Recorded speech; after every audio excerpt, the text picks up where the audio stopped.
পদত্যাগ চাই, মমতা ব্যানার্জির পদত্যাগ চাই। ভাবছেন বাংলাদেশে একটা ঘটনা ঘটে গেছে, আমরা সেটাকে টেনে এনে যদি ক্ষমতা দখল করতে পারি। উত্তাল ছাত্র আন্দোলনে গেল 5 আগস্ট ক্ষমতাচ্যুত হয়ে এখন ভারতে আশ্রিত শেখ হাসিনা।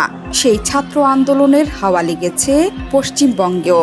চিকিৎসক ধর্ষণ এবং হত্যার প্রতিবাদে পশ্চিমবঙ্গে চলছে আন্দোলন।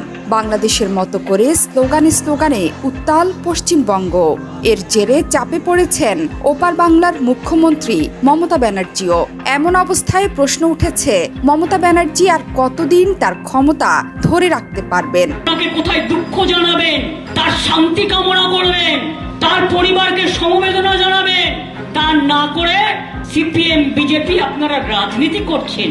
বুধবার রাতে কলকাতা সহ পুরো পশ্চিমবঙ্গে অন্যায়ের বিরুদ্ধে মাঠে নামে সাধারণ মানুষ। ঠিক বাংলাদেশের কোটা বিরোধী আন্দোলনের মতো এই আন্দোলনে যোগ দিয়েছেন সব শ্রেণী পেশার মানুষ। স্লোগানে স্লোগানে উত্তাল হয়ে ওঠে পুরো কলকাতা।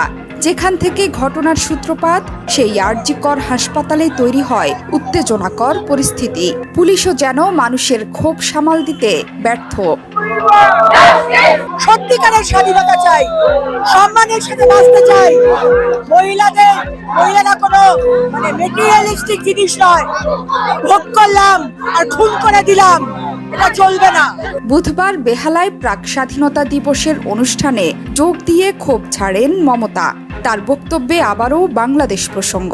মমতা হুঙ্কার ছেড়ে বলেছেন, অনেকে ভাবছেন বাংলাদেশের মতো এখানেও সরকার ফেলে দেবে, কিন্তু আমি ক্ষমতার মায়া করি না। মমতা বলেন, আরজিকরের ঘটনা নিয়ে রাজনীতি করছে সিপিএম এবং বিজেপি। এর জেরে অনেকে ভাবছেন হয়তো বাংলাদেশের ঘটনা টেনে এনে এখানেও ক্ষমতা দখল করবেন, কিন্তু মনে রাখবেন, আমি ক্ষমতার মায়া করি না। যতদিন বাঁচবো মানুষকে ন্যায় বিচার এনে দেব। ভাবছেন বাংলাদেশে একটা ঘটনা ঘটে গেছে, আমরা সেটাকে টেনে এনে যদি ক্ষমতা দখল করতে পারি। আমি বলি, আমি ক্ষমতার মায়া করি না। আমি মনে করি যতদিন বাঁচবো মানুষের সেবা করে যাব, মানুষকে জাস্টিস দিয়ে যাব। মমতা বলেন, ঘটনা জানার পর পুলিশকে দিয়ে অনেক কাজ করিয়েছেন তিনি, কিন্তু তারা হাইকোর্টে গেল।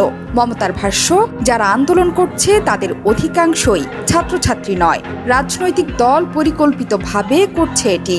ভাবছে মমতাকে ক্ষমতা থেকে সরাবে। ওরা জানে না মমতার সরতে আসলে 1 সেকেন্ড লাগে। ঠিক যেভাবে আমি রেল থেকে সরে এসেছিলাম, অন্যায়ের কাছে আমি মাথা নত করি না, করবও না।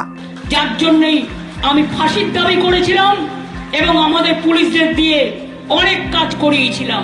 তা সত্ত্বেও হাইকোর্টে গেলেন আপনারা। বক্তব্যে চিকিৎসকদের কাজে যোগ দেওয়ার আহ্বান জানিয়ে মমতা বলেন, 3 জন বিনা চিকিৎসায় মারা গিয়েছেন। চিকিৎসা দিতে আপনারা অঙ্গীকারবদ্ধ।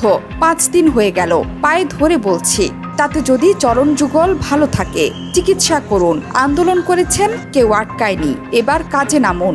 পদত্যাগ চাই, মমতা ব্যানার্জির পদত্যাগ চাই। আজকে মমতা ব্যানার্জির পুলিশ চাপা চাপা দেওয়ার চেষ্টা করছে আবার করে, আমরা সেটা হতে দেব না। মমতার বক্তব্য এবং চলমান পরিস্থিতি দেখে বোঝাই যাচ্ছে, এত সহজে এই আন্দোলন থামবে না। একের পর এক কর্মসূচি দিচ্ছেন চিকিৎসকরা। এর মধ্যে মেয়েদের রাতের দখল পালিত হয়েছে।